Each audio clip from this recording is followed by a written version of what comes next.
Comme dans un aéroport international, des voyageurs de tout pays font la queue au comptoir d'enregistrement. Belgique, Portugal, Allemagne, Scandinavie.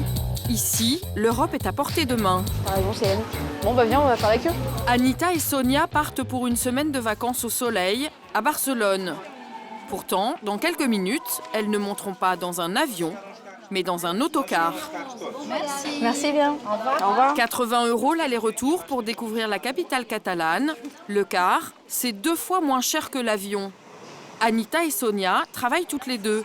Elles auraient très bien pu se payer un autre mode de transport, mais elles ont fait volontairement ce choix à la grande surprise de leurs amis. Ils comprennent pas parce que c'est super long. Moi, je préfère. C'est un budget, clairement. Moi, j'utilise pour autre chose. Sur place, parce que là, on a un hôtel, donc voilà, je pense que les prestations sont excellentes. Je préfère pas me priver. Pour le même voyage, en avion, elles auraient payé 160 €. Avant de faire la fête à Barcelone, 15 heures de route les attendent. Un long trajet qui refroidirait plus d'un touriste. Cool. Tu verras la route. Tu verras la route. Mais les deux quadras sont au contraire surexcités, comme des gamines qui partent en colonie de vacances. Vous avez le bouton là pour reculer le fauteuil. Vous appuyez-vous le dos. Très bien. 4 étoiles. Comme Anita et Sonia, de plus en plus de Français prennent chaque année l'autocar pour partir en vacances. Alors que les compagnies aériennes low cost ont pris d'assaut les aéroports, que le TGV tourne à plein régime à grand renfort d'offres promotionnelles, en théorie, le bon vieil autocar aurait dû finir à la casse. Mais au contraire, le bus grand voyageur a su se réinventer. Le secteur est même en pleine évolution.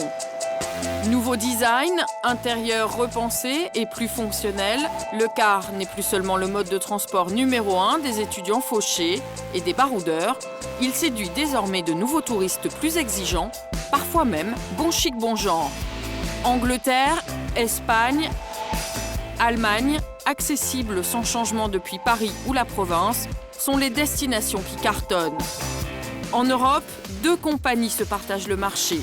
Eurolines, le leader qui regroupe 32 compagnies de nationalités différentes, et Idebus, le challenger français, qui tente de grignoter ce marché qui atteint chaque année 230 millions de voyageurs.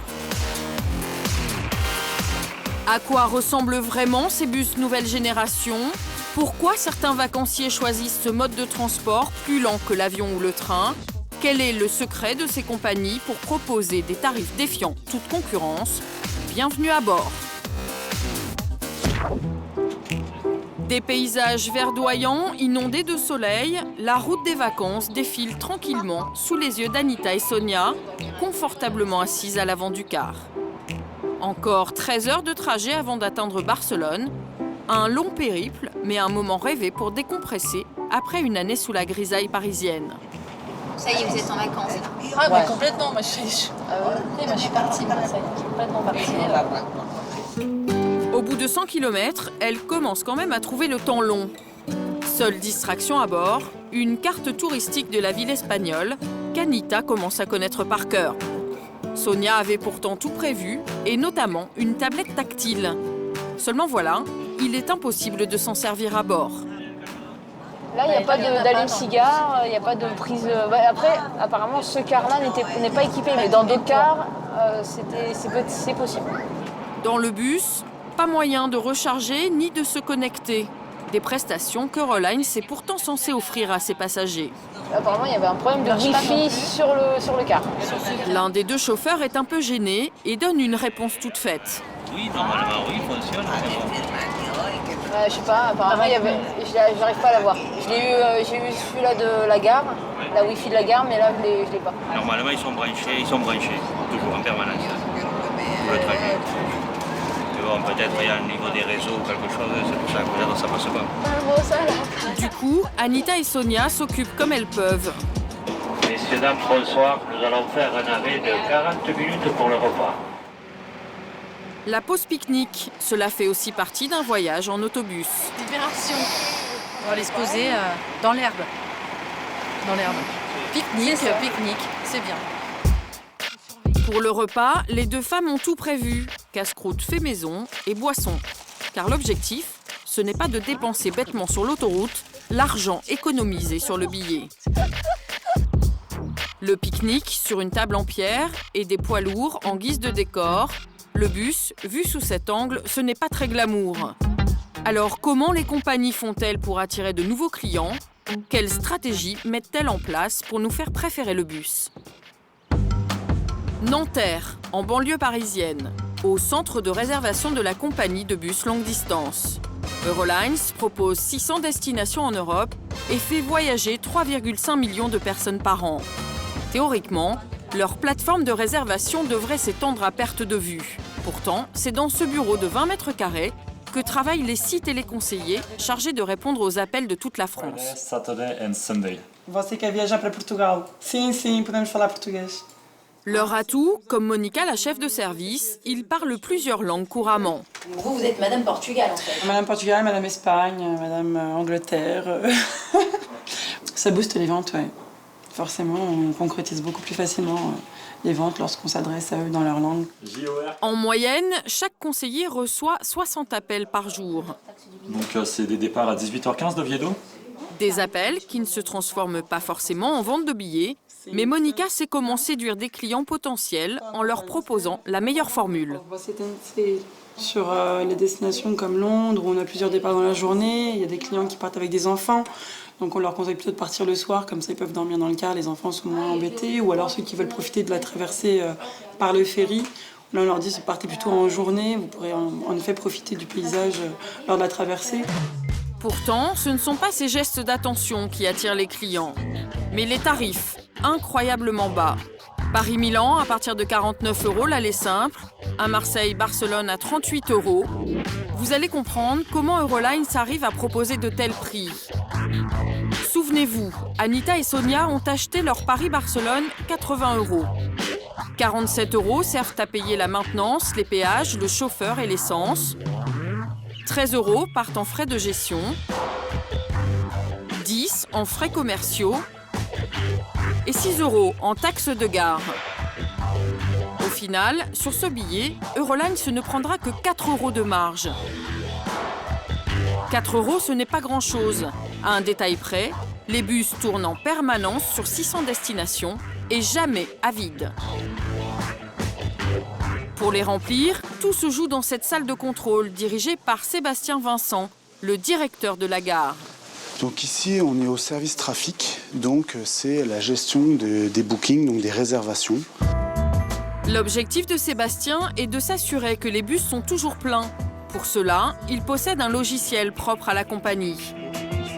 Sur cet ordinateur, le tableau des réservations. Pour le trajet Paris-Murcia, une ville au sud de l'Espagne, on peut voir le nombre de passagers qui montent ou qui descend.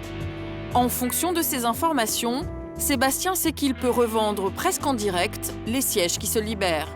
Le drapeau rouge signifie que le bus est complet. Dans ce cas, Sébastien peut tout de suite ajouter un autocar supplémentaire à la même heure et pour la même destination. Voilà le secret d'Eurolines. En multipliant le nombre de passagers, il peut casser les prix toute l'année. Conséquence, avec cet incroyable turnover, la gare routière de la compagnie est une vraie fourmilière. 24 heures sur 24, 8000 passagers et 150 départs quotidiens que Sébastien doit gérer sans fausse note. Les quais sont disposés en épi pour faciliter l'entrée et ensuite la sortie. Donc on en a 18 comme ça. Sébastien s'occupe aussi de la régulation, c'est-à-dire des départs et des arrivées. La mécanique est bien huilée, mais le moindre grain de sable peut tout perturber. Qu'est-ce qu'il y a? Ces deux étudiantes n'ont pas eu le temps de s'enregistrer. Mais c'est vous parti où, madame? Voilà, c'est celui-là, vous parlez Londres? Ah oui, parce que oui, vous êtes en retard. Finalement, elles réussissent à monter à bord de ce bus pour Londres, qui du coup part avec 10 minutes de retard. Des minutes perdues, difficiles à rattraper. Car sur la route, les normes de sécurité des chauffeurs sont strictes. Ils doivent respecter les limitations de vitesse et les pauses toutes les 2 heures sont obligatoires. Retour dans le Paris-Barcelone.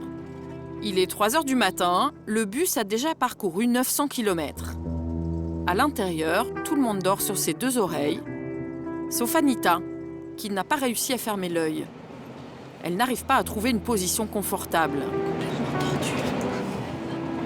À 80 € l'aller-retour, il faut bien faire des sacrifices. Pour Anita, cassée en 2, la délivrance va avoir lieu juste après la frontière, avec la fameuse pause obligatoire. Petit café. Comment ça se passe justement? Bah ça va, moi je dors pas forcément bien. Un peu mal partout, mais bon, petit café bienvenu et la pause aussi, là, parce que je commence à avoir très mal aux jambes. Avec un café à 1,95 €, Anita ne fait pas de folie. Elle respecte le budget qu'elle s'était fixé pour le voyage, afin d'en profiter un maximum sur place. Retour au bus, il reste encore 1 heure de trajet. Il est 6h30 du matin et Barcelone se réveille doucement. En journée, la capitale catalane, c'est plus de 7 millions de touristes qui viennent chercher sa plage et ses monuments gothiques conçus par le célèbre architecte Gaudi. 6h30, c'est aussi l'heure d'arrivée d'Anita et Sonia. Après 15 heures de voyage, leur bus n'a pas 1 minute de retard. C'est bon, on a récupéré nos affaires. Voilà.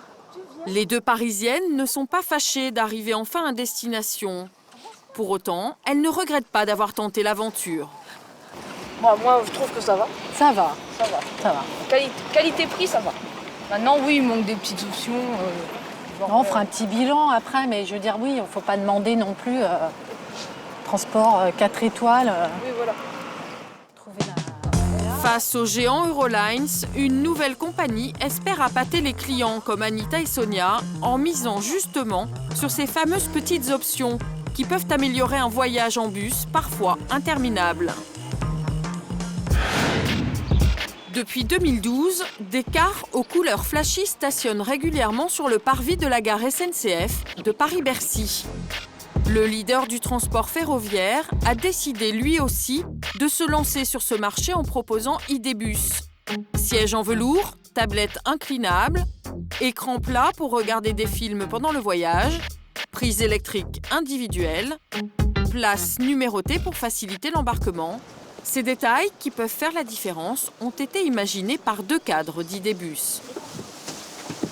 Voilà, donc nous sommes à bord d'un de nos 46 véhicules qui sont tous équipés à l'identique. Je m'assois sur ce siège. Voilà. Le siège s'incline. Hein. Voilà. Ça permet effectivement d'avoir un meilleur confort. Et en plus, donc ça c'est une option peu courante, il se déplace latéralement pour augmenter son espace de vie et s'isoler un peu de son passager voisin. Vous avez ici des astuces pour ne pas être collé à son voisin qui ronfle. Des aménagements testés par un cobaye de choix, Louis, en personne, 1,90 m et 100 kg. Moi, je mesure une certaine taille et pour la petite anecdote, quand on a... Par exemple, vous rentrez, vous avez assez de place. Quand on a validé en usine sur les prototypes l'écartement, je me suis dit, je vais servir de cobaye et si moi je rentre, c'est que ça va le faire. Et donc là, vous voyez, là j'ai la place pour les jambes et donc je suis tout à fait confortable. Et donc, voilà, c'est pour ça qu'on a fait ça. Mais le vrai casse-tête pour eux a été de proposer du Wi-Fi performant sur les longues distances. Alors oui, il y a du Wi-Fi à bord. Dans toute notre flotte est équipée de Wi-Fi et ça se passe là derrière ce petit boîtier que je ne vais pas vous ouvrir. Pourquoi ? Parce que ça a nécessité chez nous à peu près 1 an de développement. C'est une véritable innovation. Nous sommes sur des lignes internationales. Et donc, ces petits boîtiers là, nous permettent d'offrir une qualité de service constante sur toutes les lignes et dans tous les pays qui sont traversés. Pour l'instant, la compagnie ne propose que 16 villes en Europe. Car avant de voir grand, il faut d'abord s'assurer que le service est rentable. Et pour y arriver, ID-Bus n'y est pas allé par 4 chemins. Bonjour, vous allez à Londres ? Ce vendredi soir, Clément officie sur la ligne Paris-Londres, la destination qui cartonne en ce moment. 37. Ce chauffeur de 53 ans est officiellement capitaine chez ID-Bus, ou plutôt homme à tout faire. Une façon de réduire les coûts de personnel. Agent d'accueil, Clément doit aussi gérer l'enregistrement des passagers en français et en anglais. Carte d'identité, c'est parfait. Bonjour. Alors, Brendan, Jacka, Patrick. That's correct. 15, I think. Is it 15? 15? Ici, les enregistrements se font sur les quais à l'aide d'un simple smartphone. J'ai tous les noms des passagers. Oui, j'ai Susanna qui va arriver, qui a une référence telle, qui est née le 18 février 90 à Londres et qui est en place 28, qui n'est pas encore renseignée puisqu'elle n'est pas arrivée. Vous avez toutes les infos? Toutes les infos. C'est une bonne application. Et avant de prendre le volant, Clément a encore une dernière chose à faire. Enfiler son costume de steward. Vous avez une petite molette ici, voilà, là c'est ouvert. Être aux petits soins avec ses passagers, cela fait aussi partie de son travail. Et la molette du siège, elle est mieux. Alors la molette du siège, pourquoi faire? Pour allonger le siège. Alors, soit vous appuyez ici et vous appuyez sur le dossier. Parmi les passagers, Catherine, 53 ans. La dernière fois que cette éditrice parisienne a pris le bus, c'était il y a bien longtemps, dans les années 80. Alors aujourd'hui, elle est un peu perdue face à tout ce confort. Il y a une tablette, par exemple, avec des trous. Il n'y avait pas ça. Non, et puis c'est vrai que les bus, c'était 25 ans. Hein, on partait de Stalingrad et on devait traverser toute la Yougoslavie. Et comme c'était avant la chute du mur de Berlin, c'était quand même pas très commode parce qu'on ne pouvait pas descendre du bus. Donc toute la traversée de la Yougoslavie. Et on est arrivés, on était exténués. Et on était tellement exténués qu'on est rentré dans le premier hôtel et on a perdu tout le bénéfice de l'économie. Catherine a offert un week-end à Londres à sa nièce, son fils et sa sœur. Chaque billet lui a coûté seulement 70 €. En train, le même trajet peut coûter jusqu'à 300 € en moyenne. Il est minuit, le bus part pour 8 heures de trajet, du moins en théorie. Alors que Catherine et sa famille se reposent tranquillement, que le Wi-Fi fonctionne parfaitement, aux abords de Calais, Clément, le chauffeur, n'est pas serein. Le passage de la douane approche et c'est toujours un moment délicat. Dans moins d'une heure, il doit embarquer à bord du Shuttle, un train spécialisé dans le transport de véhicules passant par l'Eurotunnel en 35 minutes.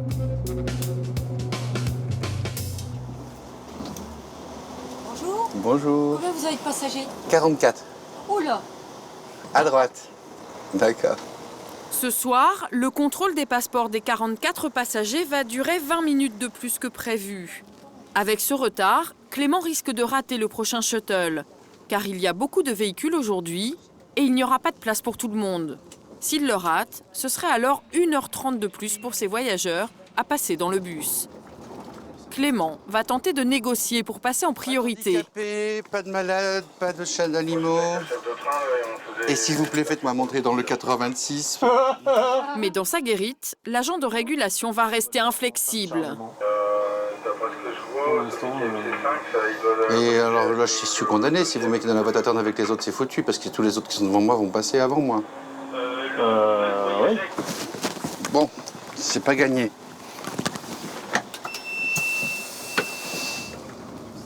Mais lui, il s'est précipité avant moi, et puis voilà, quoi. Pas de chance, Clément s'est fait griller la politesse par ce quart de touristes allemands. Cerise sur le gâteau, ce bus s'avérera être le dernier autorisé à monter à bord. Après avoir patienté bien sagement 1 heure sur le parking de Calais, il va finalement monter dans le shuttle programmé à 5h23. Seule bonne nouvelle de la nuit, il n'a pas eu à affronter la gronde éventuelle de ses passagers face à ce contretemps. Catherine et les autres voyageurs ne se sont rendus compte de rien. Il est 7h30 du matin, le car arrive enfin dans les faubourgs de Londres avec 1h30 de retard. La capitale anglaise, connue pour ses bus rouges à 2 étages, ses taxis typiques et son énorme horloge Big Ben qui trône sur le Parlement britannique, Londres est la destination préférée des touristes français qui voyagent en bus. Après 9h30 de voyage, le week-end va enfin pouvoir commencer. Si elle avait pris le train, Catherine aurait atteint sa destination en moins de 3 heures. Mais pour 4 billets, elle aurait dû dépenser 1 200 € au lieu de 280. Catherine ne regrette donc pas d'avoir opté pour ce mode de transport, longtemps réservé aux baroudeurs. Pour un week-end, c'est idéal. Je veux dire, on réduit les coûts au minimum avec une seule nuit et on optimise le temps puisqu'on arrive aux aurores, on repart à la nuit. Non, puis moi j'aime bien partir de Ville, arriver à la ville, pas dans les périphéries. Merci monsieur, hein. C'était très gai. Si elle avait pris l'avion, Catherine aurait atterri dans un aéroport en grande banlieue. Le bus les a déposés en plein cœur de la ville, du temps de gagner pour ses passagers.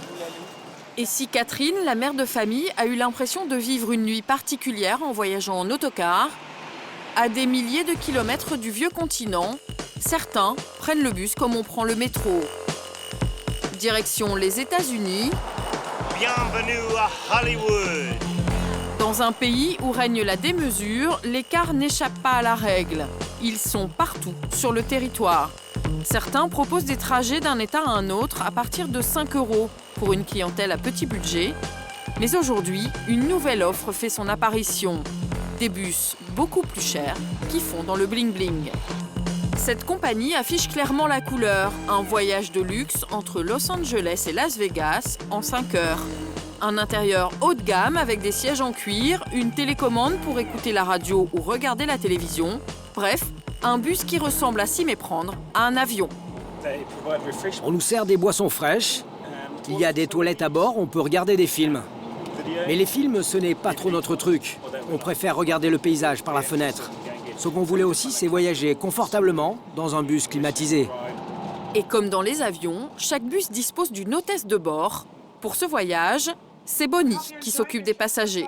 J'espère que vous appréciez votre voyage. Si vous avez la moindre question, n'hésitez pas. Demandez-moi ce que vous voulez. Je suis là pour vous aider. Durant ces 450 km qui séparent les deux villes américaines, Bonnie va chouchouter ses passagers. Vous voulez boire quelque chose ? Un Coca Light ? Et pour vous, monsieur ? À l'arrière du bus, elle dispose d'un frigo toujours rempli pour satisfaire ses clients. Une prestation incluse dans le billet. À 95 € l'aller-retour, ce mode de transport est 3 fois moins cher que l'avion. Votre Coca Light et le 7-Up. Et lorsque Bonnie aperçoit d'un coup d'œil qu'un film est terminé, elle se précipite aussitôt pour en mettre un nouveau.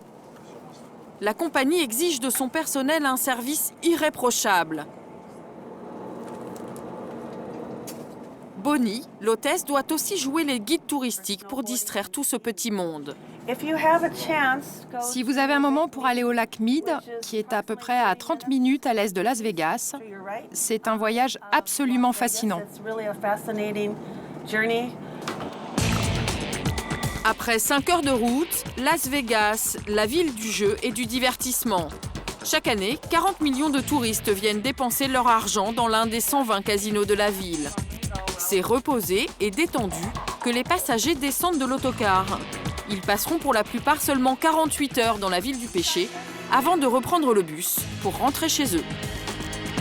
Avec son confort grand luxe et ses prix imbattables sur les distances faisant moins de 500 km, ce mode de transport est en phase de détrôner l'avion aux États-Unis. En Europe et en France, les voyages en bus vont peut-être prendre le même chemin.